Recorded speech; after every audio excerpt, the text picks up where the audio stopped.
C'est toujours un plaisir d'amener des tracteurs dans Paris pour assurer la promotion des métiers de l'agriculture et des métiers du matériel agricole. On accompagne les agriculteurs dans tous leurs actes de production, que ce soit avec l'élevage ou les grandes cultures. Et donc c'est vraiment une fierté pour nous d'être présents ici. Les 7, 8 et 9 juin, les Journées nationales de l'agriculture vous proposent dans toute la France 3 jours de rencontres, d'animation, de dégustation. Tout le programme sur journéeagriculture.fr. Un tracteur spécifique parce que ce T6 180, on va dire côté énergie, forcément il roule au biogaz. Exactement, le premier et le seul tracteur qui ne roule pas au diesel. Très bien. Ça fait partie de l'ADN de la marque de chercher des solutions pour se passer du diesel. Et donc nous proposons des solutions en électrique sur les petites machines et des solutions en biométhane sur les grosses machines, donc comme le tracteur derrière moi. Ouais. Celui-ci, en fait, il est destiné pour quel type de travaux, là, ce T6 180? Alors le T6 180, c'est la taille moyenne des tracteurs qui se vendent en France. Oui. Donc c'est un tracteur qui va aller en premier tracteur chez les éleveurs, donc un tracteur qui va assurer le soin des troupeaux, l'alimentation.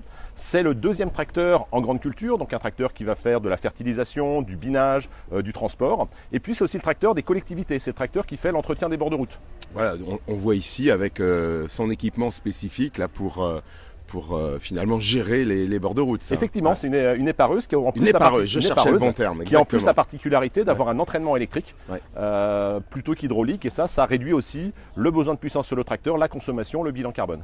Alors justement, dans ces journées nationales de l'agriculture, quand même coup de phare sur ce T6 180 parce que rouler finalement au biogaz, ça fait un moment déjà qu'on les voit dans nos villes, les bus, autres je dirais camions peuvent encore rouler au biogaz. Il faut encore mettre de la pédagogie, c'est bien de rouler au biogaz. Exactement, le biogaz a d'abord été demandé par les villes pour des aspects de qualité de l'air, réduire les particules fines, réduire les oxydes d'azote.